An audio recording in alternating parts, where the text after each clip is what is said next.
Hi everyone, welcome back to Gaming Basics. In today's video, I'll be guiding you through how to change your name on Scrabble Go. So if you want to change your name on Scrabble Go application, then it's pretty simple. Simply open your Scrabble Go application and make sure that you're logged into your account. After you are signed into the account, tap on your profile picture at the top left-hand corner. You will then be able to see this interface. Simply tap on the gear button at the top right-hand corner from your profile page. Now, your display name will be located at the very top under Profile Settings tab. Simply tap on your name and erase your current name, enter the new one, and then tap on Done. Now you can cross this pop-up by tapping the little cross icon at the top right.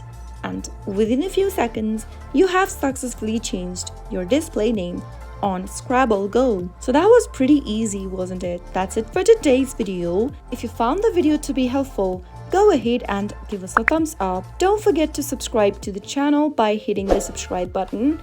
Also press the bell icon so that you'll never miss another upcoming upload from us. I'll see you again in the next video. Goodbye till then.